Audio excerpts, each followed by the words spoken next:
This is an SOS from the Trinidad. Location 7 miles off the coast of Venezuela. SOS, Mayday, Mayday, help!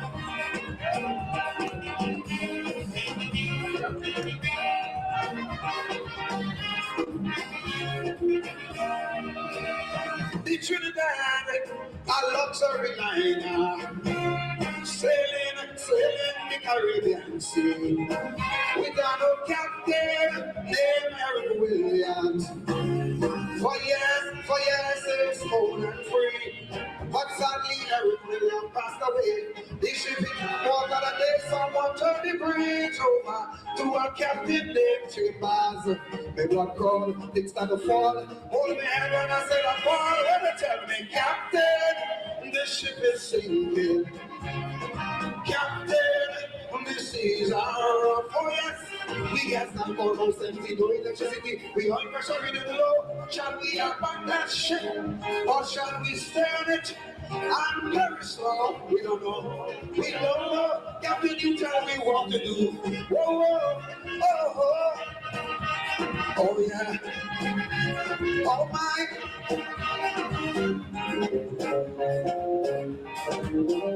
You know, boy. The Trinidad, oh, she was a beauty with words that few surpassed. In her day, she sailed majestically. There were few in her class. Faithfully, she fulfilled her sailor's need. Some were overpowered by greed, so they built and slow. Some took Bible and go. Now she looked dull, she's at a lull. She could barely sit on her heart. What to tell me? The ship is sinking. Captain, this is our fire. We get that pollution, we go in the city. We all pressure we don't know. Shall we abandon that ship or shall we stay on it? I'm very sure we don't know. We don't know. Captain, you tell me what to do. Oh, oh, oh.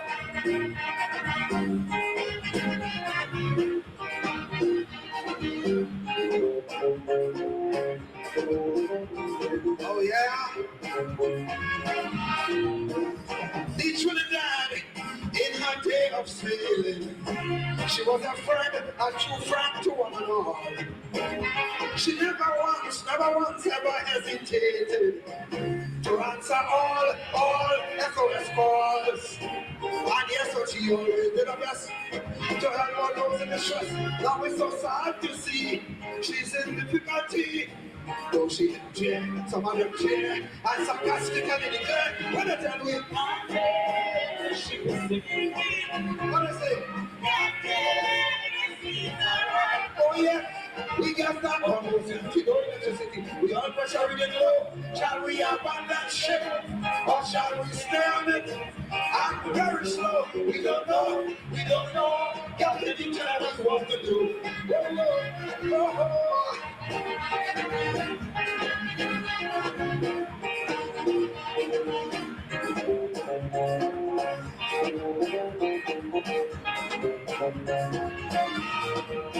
Now there's a lot of fingers pointed. Suspicion keeps running strong. Who's to be blamed for all her failures? Who should we blame for doing her wrong? Now please remember I'm warning you, from the day she had to set through, when the keys to your vault, we know who's at fault. It's up to you, not up to me, to make her worry, to give up the thing she's thinking slowly. She be sinking. Oh yes, we got that almost empty, no electricity. We all pressure in the low. Shall we abandon ship or shall we stay on it? I'm just I don't know. That's you tell me what to do. I don't know. You tell me what to do. I don't know. You tell me what to do. I don't know. Listen here. Take it down.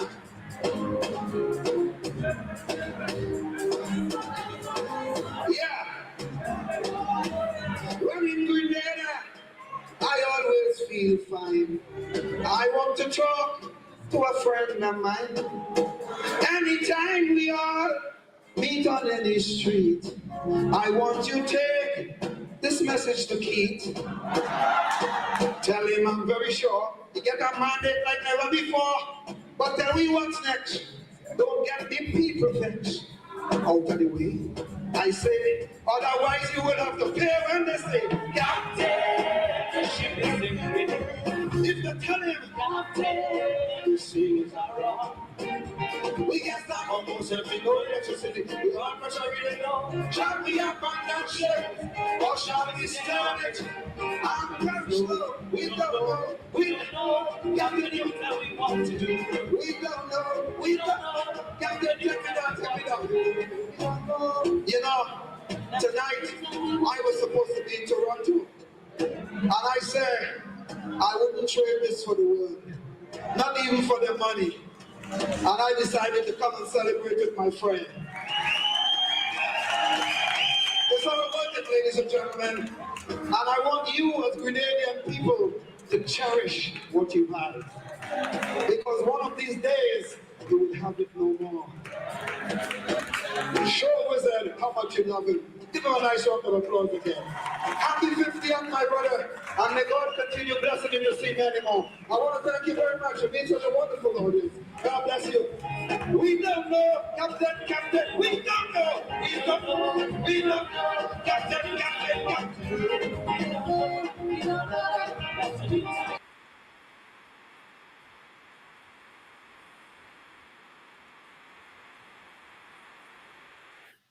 Oh, yes. A mighty gypsy, Captain. The ship is sinking. It is said that calypso helped to bring down the PNM government in Trinidad in 1986. Captain, the ship is sinking. Gypsy. And I know the ship is sinking in Guyana. In that calypso there, Gypsy was talking, among other things, to Keith Mitchell, the former Prime Minister of Grenada. Don't get the people vexed, Keith. And of course, Keith Mitchell get the people vexed in Grenada, and today his party, the New National Party, is no longer there. We have the NDC led by Deacon Mitchell, young man, progressive looking, progressive thinking. Captain, the ship is sinking. By next year, this time, the ship should have already sunk, would have already sunk. Good evening. We expect Dr. Vincent Adams to be here to join us as usual on a Friday evening. Good evening to all of you, wherever you're joining us from, whether you're joining us from in Guyana or outside of Guyana, whether you're joining us from the Caribbean, our Caribbean, or you're joining us from the Caribbean in North America, wherever you are, whether you're in Brooklyn, Queens, the Bronx, New Jersey, whether you're further up, Connecticut. I know quite a few of us are up there. How about those of you who are north of the United States? Canada. Those of you are in the Toronto area, Ontario. Some of you are there in Montreal. Wherever you're joining us from, welcome to Politics 101. Good evening, Maka. I see Maka is in the house. If you're joining us from the quarantine, welcome to Politics 101, West Babis, beautiful part of our country. Those of you on the East Coast of Demerara, West Side, the East Bank, and then, of course, the sprawling Georgetown, the various wards of Georgetown. Welcome. And if you're joining us from Region 10, special welcome to you, especially those of you up there in Linden, Kokwani area, Linden, of course, Kokwani, welcome, welcome. Those of you who are down the rivers, whether it's down the Demerara River, down the Pomeroon River, down the Essequibo River, down the Berbice River, down the Kanji River, down the Corantine River.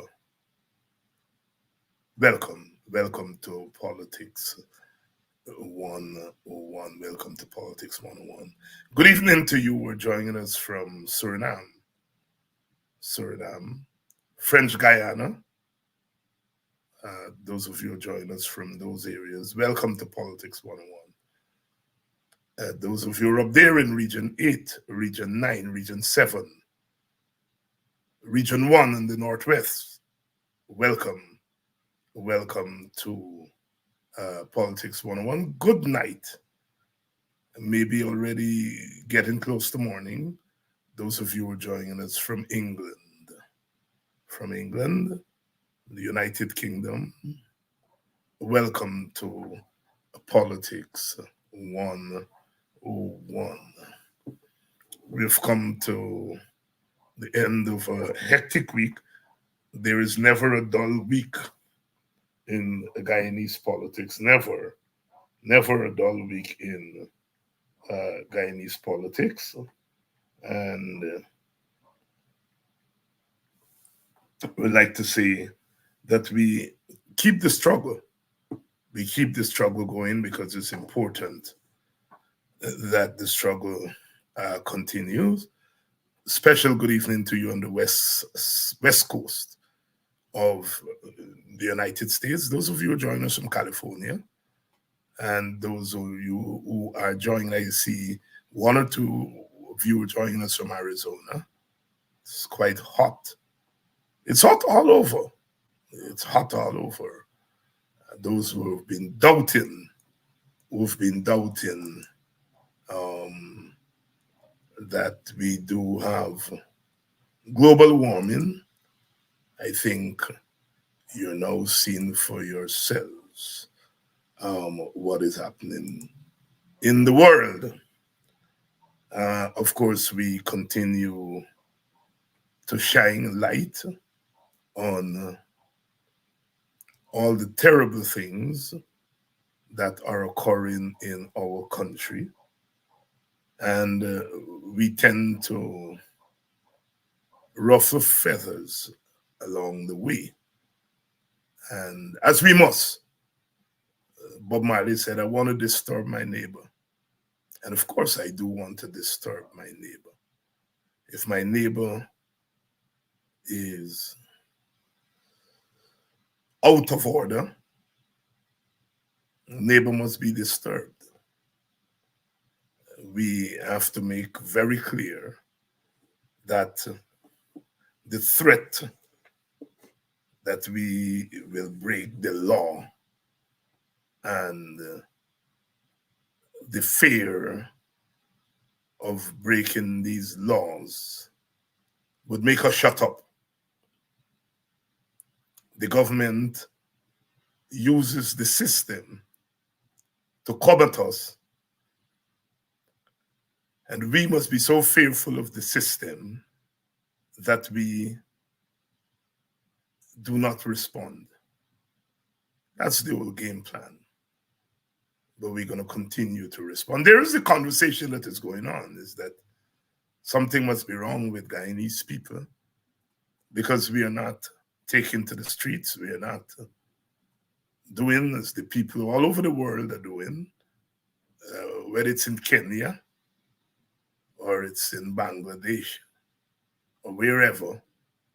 People are taking to the streets with or without their political party. And they're doing something. And there is a logic and there is some validity to that concern.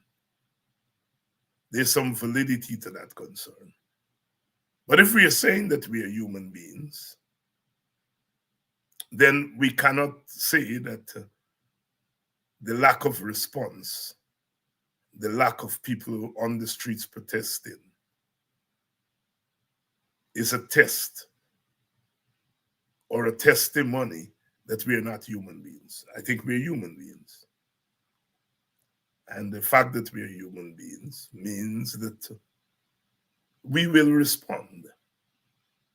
But why is there no mass response thus far?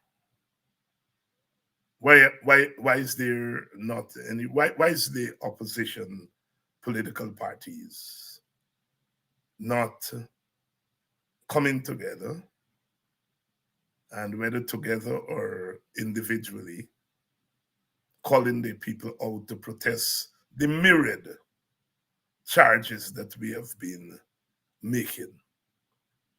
There must be a political explanation for that.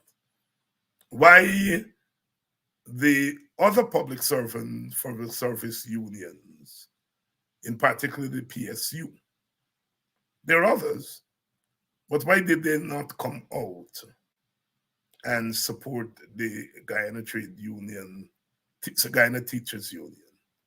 We've asked this question many times, and there must be an answer for it. There must be an answer for it. Why did the political parties not support the teachers in more tangible ways than, a hands-off solidarity? Why did they not get into the streets? There must be an answer to those questions. And the people who were able to answer those questions are the political leaders, are the union leaders.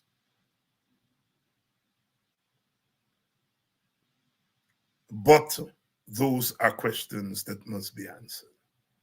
Welcome to Politics 101 on a Friday evening. Can we continue? Can we continue to hide? Can we continue to hide, even as the government is not hiding its intention? It's not hiding what it's doing. Can we continue to hide? Can we continue to hide and not respond? It's a question the political parties, the leadership of the political parties must answer.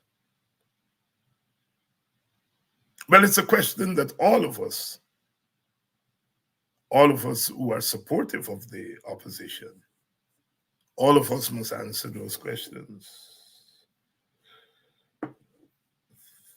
You can have spontaneous political action. Why is there not spontaneous political action?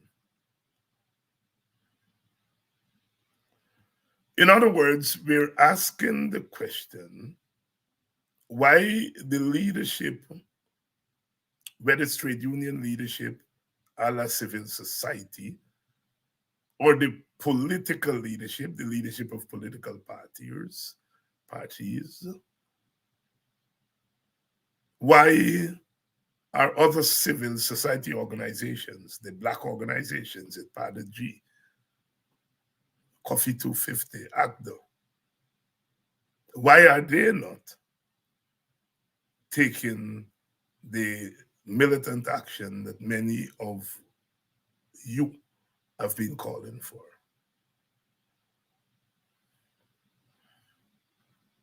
I can't speak for other leaders. They have to speak for themselves. They have to speak for themselves. I'm saying that you can only lead people onto the streets if people want to go on the streets. And the people themselves are not going to just get up, put their hand in the air and say, we're ready to go on the streets. If you are political leadership, you will get the vibe where the people are ready to go on the streets. It is very clear that we cannot continue in this state. It has serious implications. The more we find reasons not to have street protests, the more emboldened the government is, because they read street protests as the ultimate struggle. And if they can manage to stave off street protests, either directly or indirectly, then they would be emboldened, because they would be answering, why no street protests?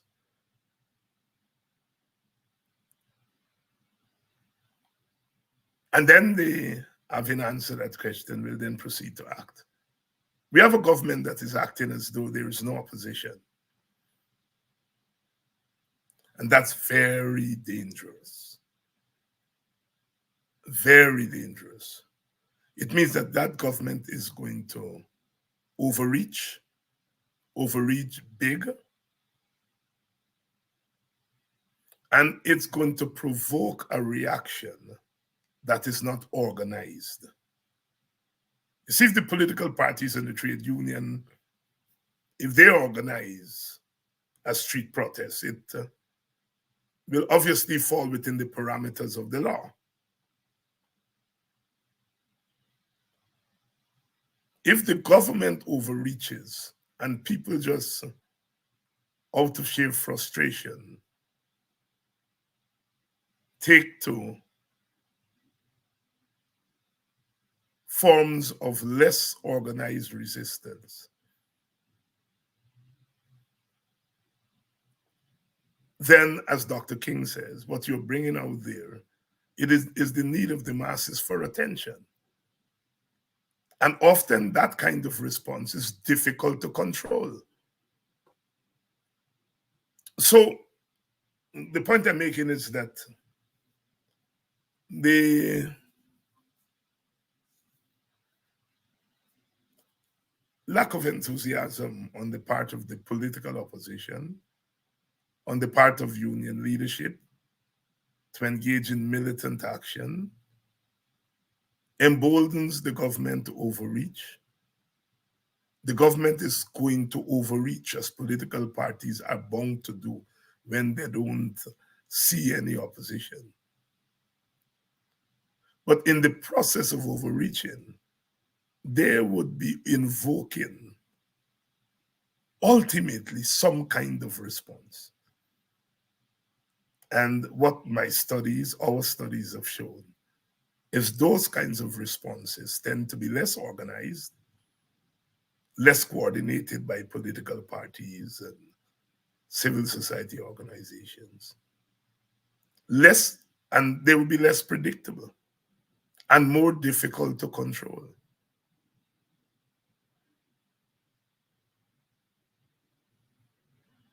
If we accept that opposition supporters are human beings, and that as human beings they are going to respond, then that response will ultimately come. So ultimately, it is the government that will decide how far they want to push this thing, and it would be left to the people. How much longer are they going to wait on their political parties and unions before something gives? So, the thing is complex, and all the actors here ultimately are going to be responsible. All the actors, whether they are the political parties, big and small, whether it's the government, in the end, all of us will be involved, and all of us will be consumed by the madness that is being done in the name of government. In politics, you don't get the opportunity to correct things 3 times and 4 times. Sometimes you have one opportunity. And when that opportunity arises, you have to seize the time. I think it was Bobby Seals who came up with that thesis of seizing the time. We have had the opposition leader on this program. He has dodged street protest.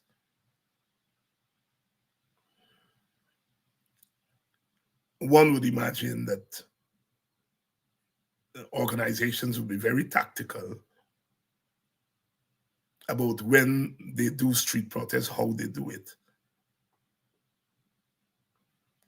But the issue here is that you are not getting any sense from the opposition parties that they are interested in street protests or they're interested in organizing street protests. It may be that when the street protests, if they were street protests, people will call for more than street protests. We don't know.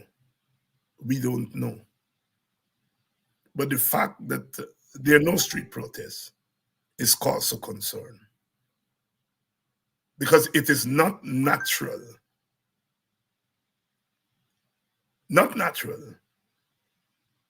for there to be no street protests in the circumstances. Our political parties and our people have gone to the street for less than what's going on. The PNC went to the street after the 1997 election. The situation was less dire than the one that we have now. And the same PNC, well, it's not the same PNC because the leadership has changed. The PNC today is not biting at street protests.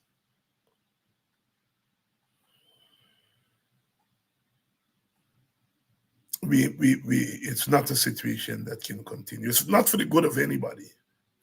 It's not good for the government side, not good for our side. As I said, the struggle of poor people of all races is real. The struggle for African people has a particular reality to it that is really dread. And I told the story that when I went down to the back of my village day, Buxton, and talking to people, and they pointed out to me that at the back there that they sell loose sausage, because a pack of sausage, I guess it's 6 or 8, I don't know, I think it's about that. And people in most cases cannot afford to buy the full pack. And so they sell loose sausage. People buy 2 sausages or sometimes 1, I understand. And sausage is considered quite a delicacy. That's not something they're going to be able to buy every day. That's the first thing. But it's that kind of abject poverty that our people live in this economy that they're boasting is the fastest growing economy in the world. And while one doesn't ignore the fact that we are the fastest growing economy, we are. There's no doubt about that. By all the economic indicators, we are the fastest growing economy in the world. But I bet that among the fast growing economies in the world, our economy is the most mismanaged and has the most negative consequences. So, what we have to explain is how can a fast growing economy be accompanied by the high levels of poverty, the high levels of school dropout, the high levels of ill health, the high levels of dictatorial governance, the high levels of ethnic discrimination. How can a fastest growing economy be accompanied by all of those maladies?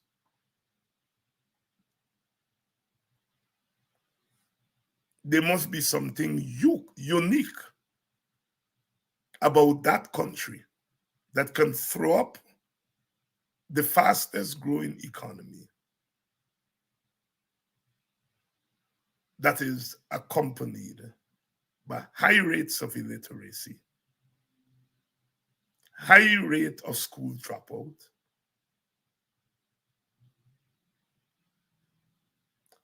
high rate of poverty, high incidence of corruption, high levels of racial discrimination.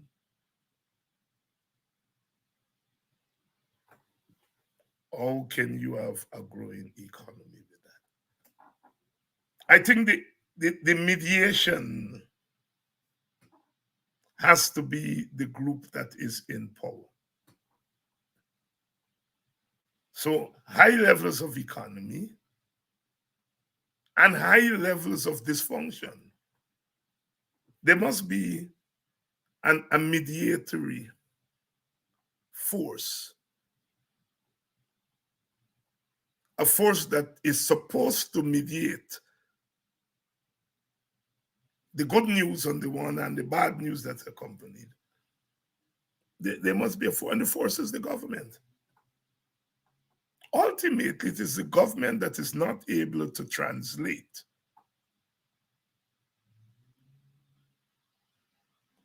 high levels of economic growth to low level of poverty, low level of school dropout, low level of illiteracy,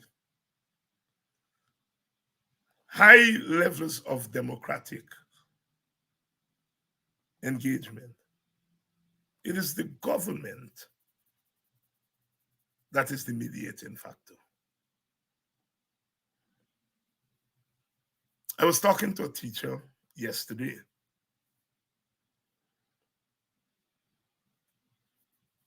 and she was asking me to explain this thing.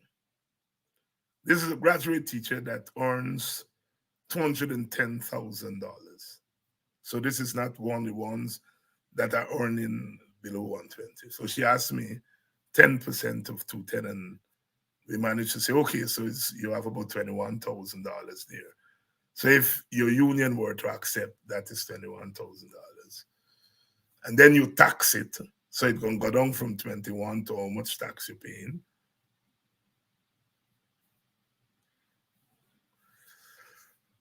And then this is a teacher that has a child in daycare. I asked her, well, how much you're paying for daycare? She told me daycare last semester was a certain price, and the daycare teacher said that them got raised when school opened. So we go through, we raise, we go through the rent, we go through everything. And at the end of the day, that $21,000 that is going to come from 10%, by the time we get to half of our expenses, that 21,000 gone, put up into negative. The union is asking for 40%. We went through the 40% that the union is asking for 39.5. We went through the same drive. How much 39, 40% of 2010 is going to be. And then we go through for all the things them that are going to raise. We go through for taxes. And in the end, she left with a little bit of disposable income, a little bit. And that's what teachers who's earning a graduate teacher that's earning $210. When we came down to the 50% of the teachers who are earning $120,000 or less, and we go through the 10,000 of 120, and of course that's $12,000. And we go through what the union is asking for. The union is asking for 4 times that, which means that teacher will get, in principle, $48,000 on top of what they're getting now. And when we went through the numbers, what a teacher got to pay for rent, some of them get car note, babysitting, etc., etc. Even the $48,000 gone away quick time. When we went to the graduate teacher who is earning $210,000, but who got to pay a car note, who got to pay house rent, who got to pay UG for what they owe UG for the graduate degrees that they get to carry them up to $210,000.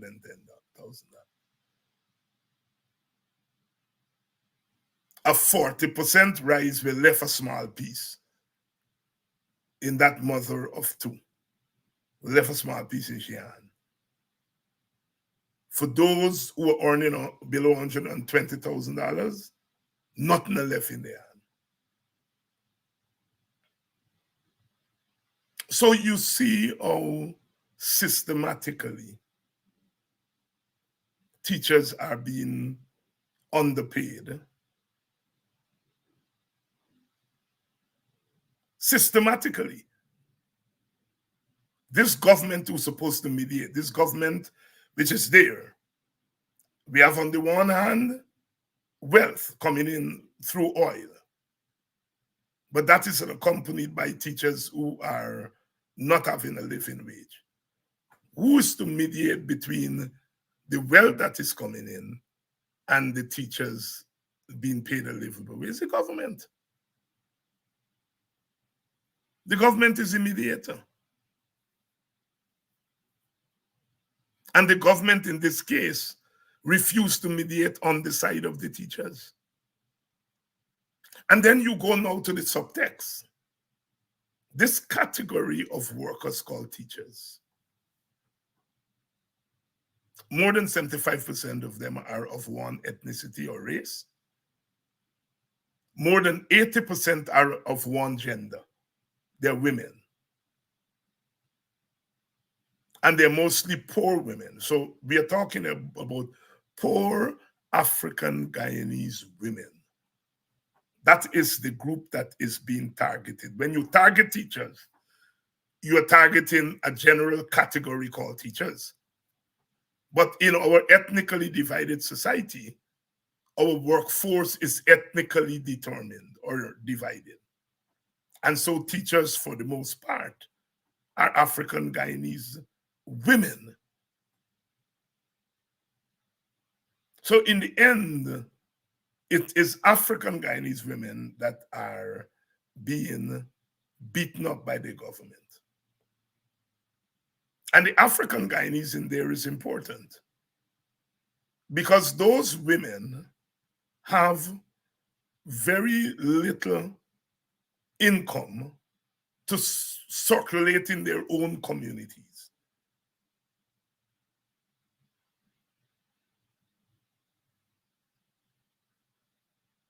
If you're earning $120,000, there are certain things that you can't buy. You can't buy sausage steady. There are some things that you have to forego Instead of cutting your son here 2 times a month, you got to cut it once per month. So the barber is not getting the kind of income circulation and so on. So these African women don't have much to circulate by way of income in their own communities. They don't have very much disposable income to serve as seed money for some kind of little business that can serve as a brace. So the fact that you're paying teachers, there's this thing as a multiplying effect, and it has an institutional effect.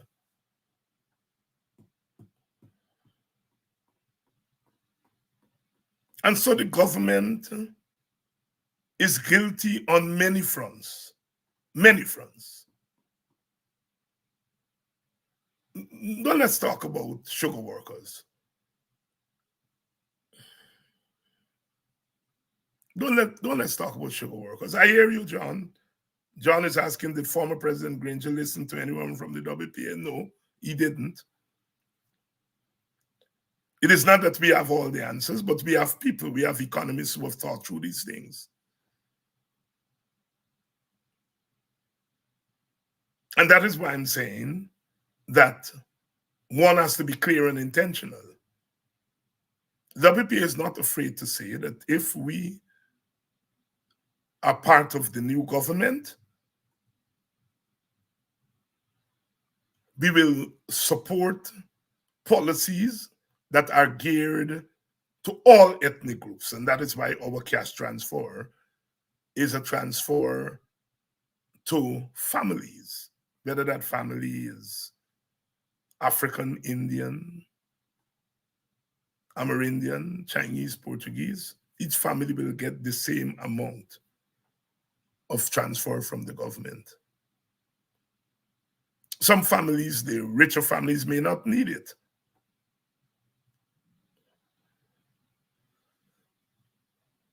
When we talk about the universal basic income, we are saying all Guyanese over 18 years, regardless of race, class, ethnicity, you will get a basic income. A basic income. So we will support race neutral policies like those.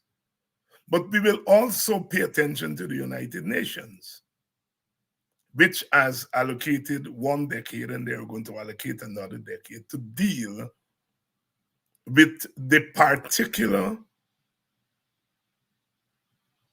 consequences of enslavement. And there are particular consequences of enslavement. One of those consequences is that African people, because of 260 years of working without pay, they have an economic shortfall that is different from other ethnic groups, because all ethnic groups have to play catch up. If you were paid, you still have to play catch up. Imagine if you were not paid for 2.5 centuries. Your catching up is much more than other groups. And in order for you to catch up with other groups, there has to be a form of affirmative action. And the WPA is not going to be afraid to say that. We are not afraid to say that. That if you're talking about an equitable economy, you've got to be, you see, the inequity in our economy is not today's story. It's historically grounded. And so, yes, a universal basic income for all workers, regardless of race. A cash transfer for all workers, all citizens, all families, regardless of race. But then, even with all of that, African people will still be left behind. So now you have to now turn to race specific policies.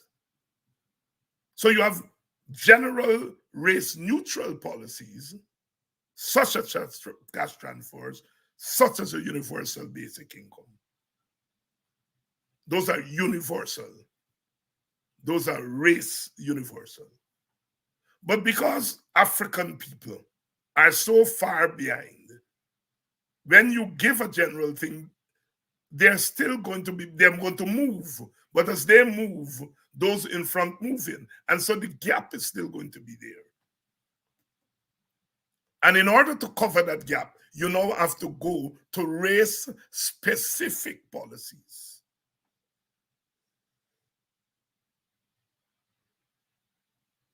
It means that if Africans are going to re-enter the agricultural economy, they're going to be behind others in that aspect of the economy. So to get them in that economy, you have got to give them some things that you don't give the others in order for them to catch up. The Granger administration had started with that rate project. And I've got to get Winston Jordan to come on and talk about that rate project, because that rate project was directed at 4 communities. And it was meant to give the necessary resources to those 4 communities as a start to closing that gap in agriculture. And when the PPP came in, it cut it. It cut that policy. So we have got to find race-specific policies to bring Africans forward. What about Africans in the private sector? You just don't go and open a business like that. You got to get the capital. When you go to the bank asks you for capital. For the most, Black people are not able to find that capital because there's no generational wealth that is come over. So just as you multiply wealth, or wealth is multiplied, poverty is also multiplied. And in order for you to make a break in poverty, you have to have policies that are directed there. So we in the WPR are going to be talking, we're going to be not just talking. Our campaign is going to be based on the alleviation of poverty. But the alleviation of poverty is several-fold. Alleviation of poverty among Guyanese in general, what we call race-neutral approaches, universal basic income, cash transfer, directed at all families, regardless of ethnicity.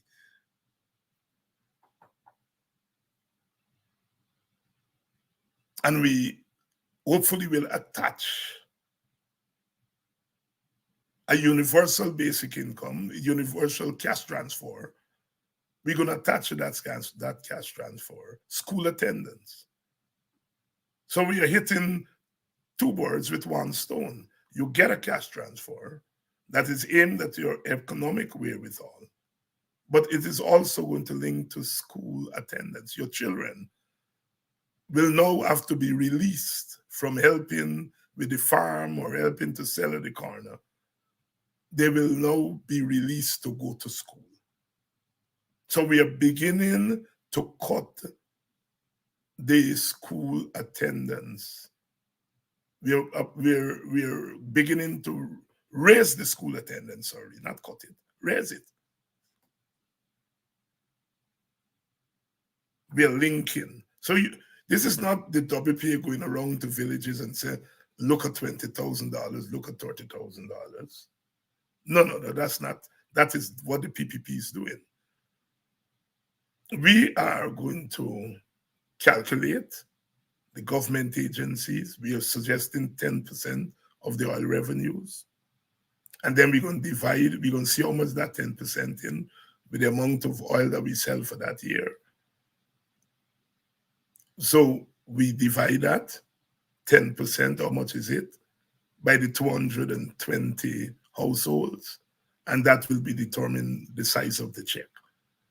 And so you will get a check at the end, whether it's at the end of the month or the end of the year, that will be determined by the policy, the statisticians and the government and so on, whether it's a monthly check or a quarterly check, a half-year check, or whatever the case may be.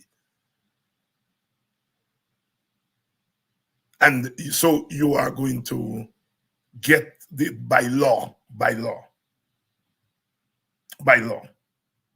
No, you're not waiting on the WPA to come along and give you, because it's not the WPA money. It's not the PPP money. It's not money. It is your money, and your representative in the National Assembly will put it in law, just as the budget is put in law. That is where the WPA is going. People ask, well, what WPA brings? That is what we bring to the table. Our vision of a Guyana in the next 20 years is a Guyana in which poverty is alleviated. And we feel that if you're able to do that, we open up the possibilities of our people.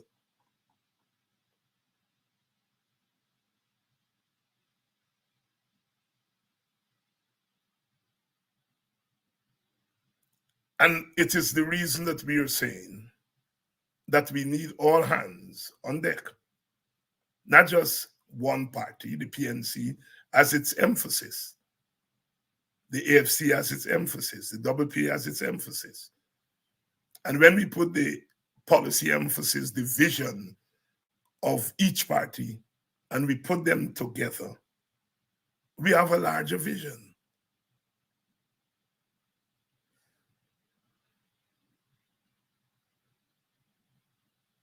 And so this is not just about removing the PPP. They have to go. Good night, Dr. Hines. Will the WPA study the pattern, its oil revenue, much like Saudi Arabia? Yes. That is the direction in which we are going. That is the direction in which we are going. And we already have our policy/oil and gas committee led by Professor Thomas and Professor Dennis Canterbury. In fact, they've already work.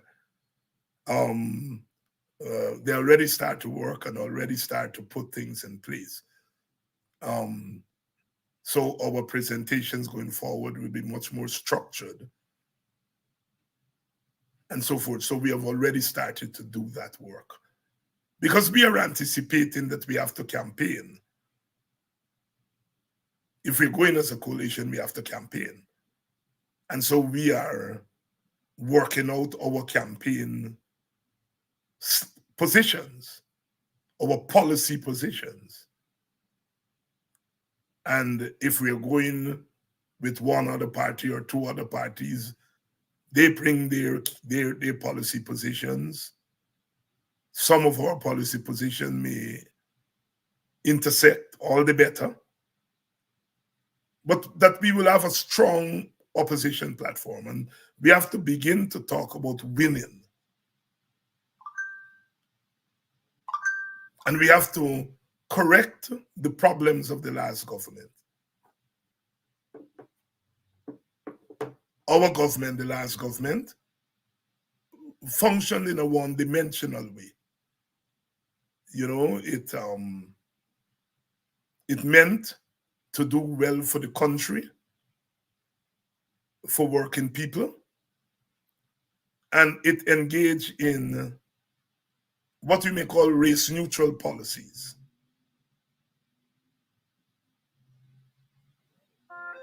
Where it was lacking was the race-specific policies. Amerindians are living in the hinterland. There are certain economic challenges that Amerindians face because of where they live, because of the sectors of the economy that they're involved in. Their challenges are unique. African people live mostly on the coast, mostly in villages. They're mostly government workers. And so their economic challenges are based by where they live physically and where they're located in the political economy and where they're not located. I mean, they're not located in the commercial sector. So benefits that come from commerce are not going to go to Black people. We're only 2% of the commercial sector. So benefits that are coming from the commercial sector, what we loosely call the business sector, we Africans, the African community, are not going to benefit because that's not where we're located. If benefits were to come to the public servants, to the teachers, then our community benefits because the majority of our people are there. So we see benefits to the commercial sector. The government is pumping a lot of resources into the commercial sector. All those capital projects, those projects that you have to bid for, we are out of that. The benefits that come from that section, and that section of the economy is where the majority of the money, majority of government expenditure goes there. So there are groups that are going to benefit. And even if the resources go in at the top, as I explained, the resources that are going to the Indian community are going at the top. Those big contractors, big business people, and so on. But the theory of trickle down, what that means is that if there is any trickle down, that trickle down will go into the Indian community. So the Indian poor will get some trickle down. Benefits from the country, benefits from the business sector is not going to trickle down to African Guyanese because we are not among the big business. We don't own oil wells and oil blocks and 2% of the commercial sector thing. There's not much to trickle down to Black people. Because the majority of us are government workers, that's where we have to look to for the flow of disposable income. And the government is saying you all not getting more than 10%. So there's nothing coming there for Black people. What it means is that any serious government that doesn't want ethnic and racial instability will address the source. And the source of that instability that is lurking in the African community, and I rather suspect it's lurking in the Amerindian community.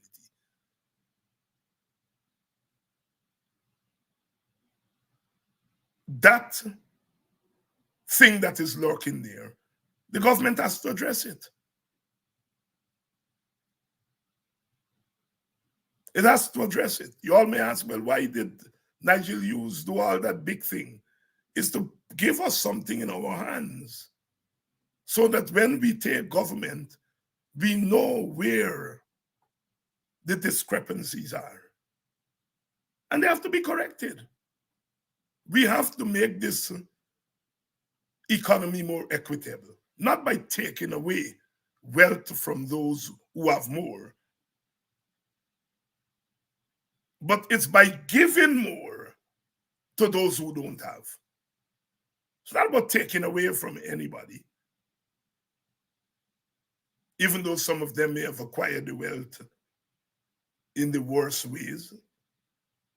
But we are not proposing taking away wealth from people. We are proposing giving more wealth to those who are behind. So yes, it is some form of distribution of wealth, redistribution of wealth. But we have to increase the rate of wealth acquisition by the poor. And like I said, we can do that through race-neutral policies. The WP has put forward two: a universal basic income for everybody, cash transfer for all families, and we are in the process of looking at race-specific policies. And one race-specific policy is to raise the salary of public servants, teachers, soldiers, police. To raise their income at a higher rate than those at the top. We can't have just a broad tax system.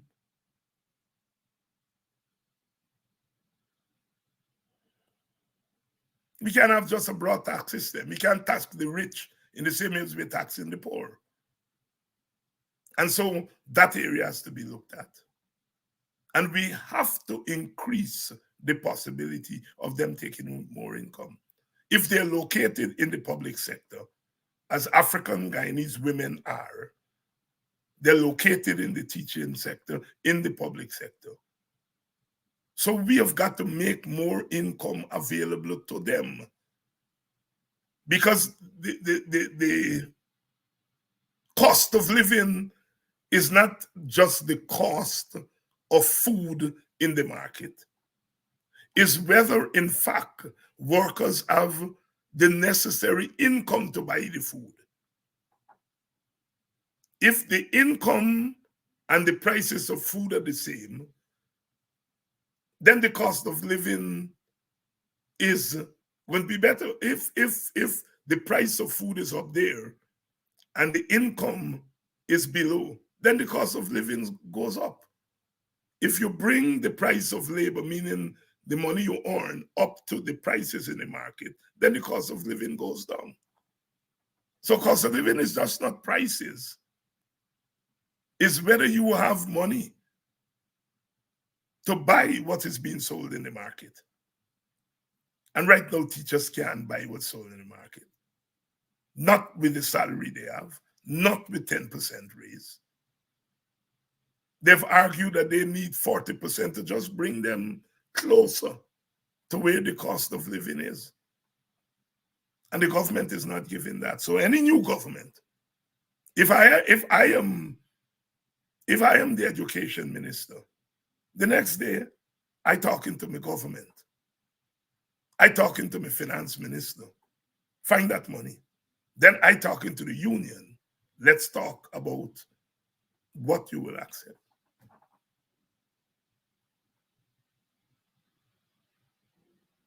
And those teachers will get the cash transfer.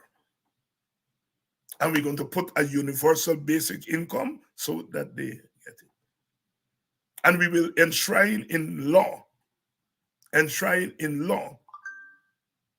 that once workers are on strike for justifiable reasons, you can't take out money from the thing. We're going to enshrine them in law. And this is what I mean by race-specific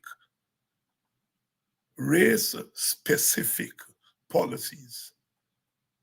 You look to see where the ethnic groups are, and you improve the conditions. And in doing so, you improve the capacity of the race. Black men are in the police and the army.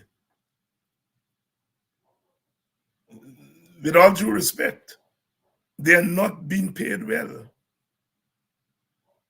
And if we have a claim on our territory, we are never going to get a big army, but we can have a more efficient army. And we have to have a government that is not going to bribe the police and try to pack the leadership of the police to protect us. We are talking about a police and an army. The police is there to serve and protect the people. The army is there to serve our country and protect our country from external interference. The PPP is not interested in an army to protect Guyana. It's interested in an army to protect the PPP. The PPP is not interested in a police that is there to serve and protect the people. They're interested in a police force that is there to serve and protect the PPP hierarchy. And that has to change. The police must serve and protect the people. The army must protect our territorial integrity, not political leaders. Any government that I have, the WPA, has anything to do with, those things are going to be changed via law, via law.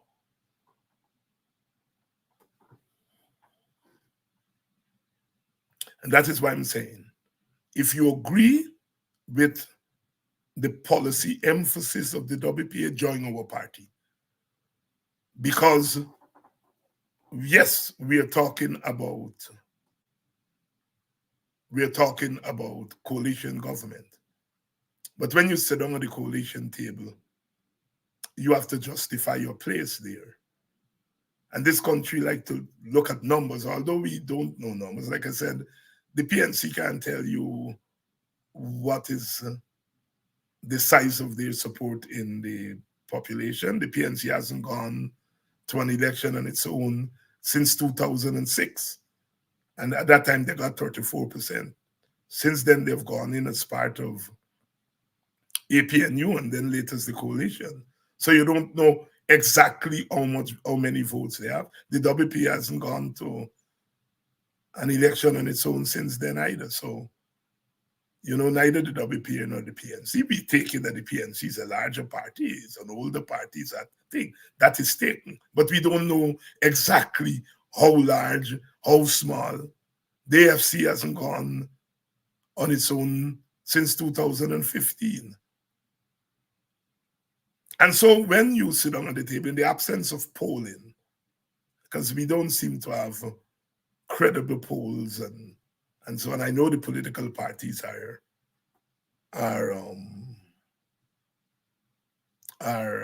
doing their own private polls. In the absence of polls, we have to take support. And so we are saying to those of you who like our policies and would like to see those policies being part of the coalition, you have to empower us. So when we sit at that table, we are speaking on behalf of sections of our support base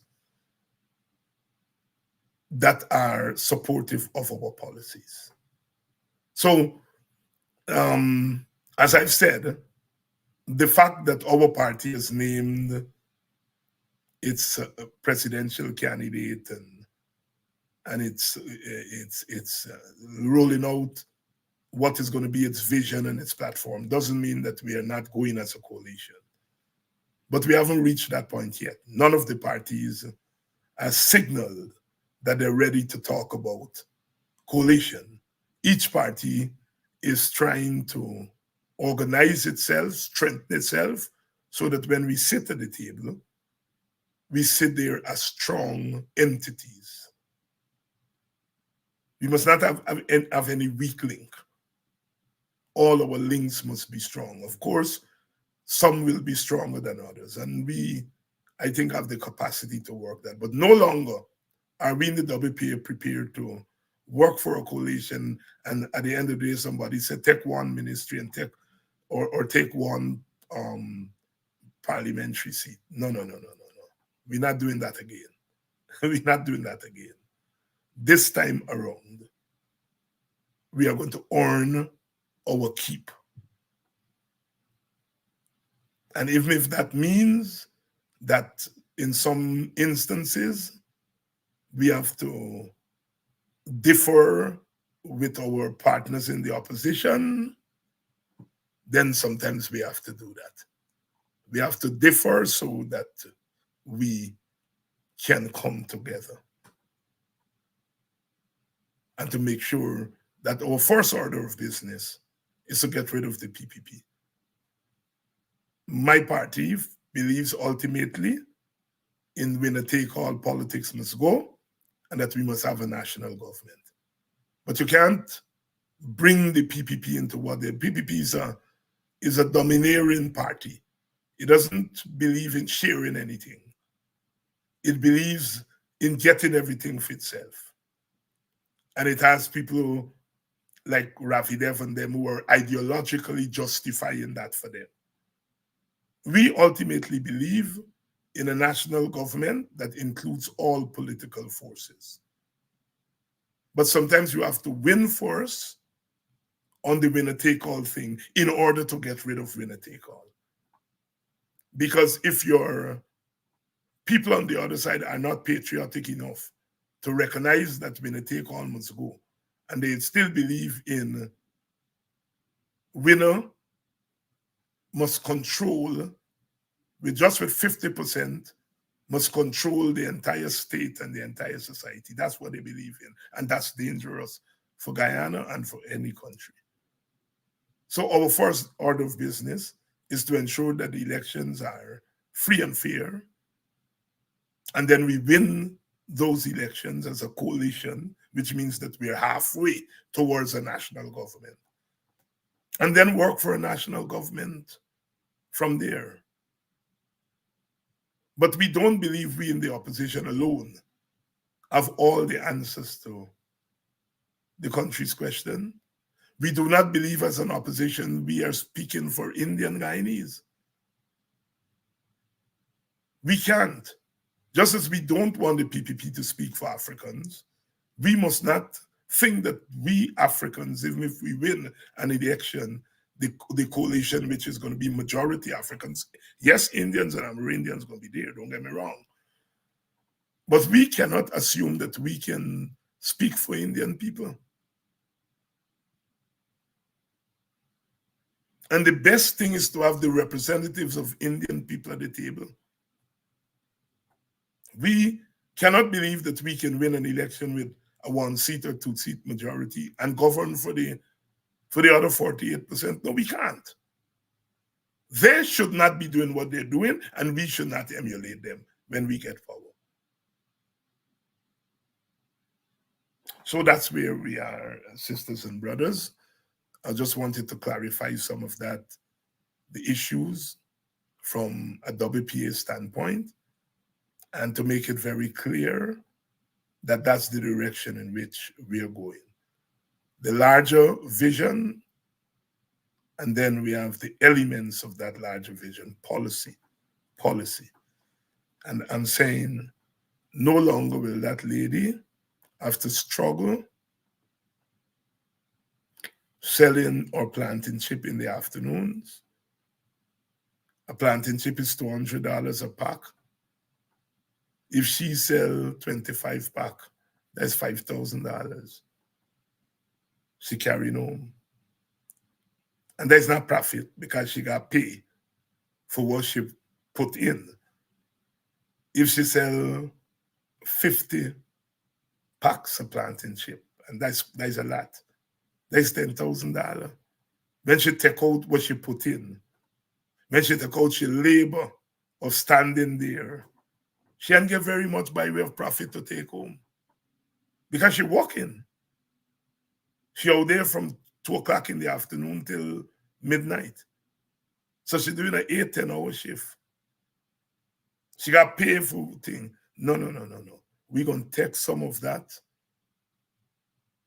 oil money, where it come up to $1 million Guyana dollar, and put in the lady hand as head of she family so that she can expand or tray to a snack it. So that if she sell planting chip, if she don't sell enough planting chip, but she's selling Marby too, and what she ain't selling planting chip, she could sell by Marby. And if she ain't sell by Marby, she sell cocoa rice or black pudding or whatever she's selling. So she's not dependent just on that planting chip. She gonna take $1 million And this is where those of us as community people can come in. Yes, I am sure people will make the wise decisions, but those of us who operate at the community level should be there to give advice, expert advice. Take your thing, turn this planting chip now thing into a snacket. You're selling 4 things. So if today you want to sell planting chip, you sell Marby. If you want to sell Marby, you sell cook up. If you want to sell cook up, you sell blackwood. And we give advice so that that planting chip lady is going to be able to transform our little tree into a viable small business. And that's what we're talking about. That's what the WPA is talking about. All right? The larger vision is there, but also we are saying to you, the ordinary person, how you going to be in this thing if we're in government. If we are in government, that's how we're going to roll. You aren't going to sell no planting chip alone from a tree. No. Because you're going to get your cash transfer. And we have confidence in you to take that cash transfer and move your tray to a snacket. And if you need the kind of advice, the community must provide that advice to you. On how do you move? What do you sell? Hey.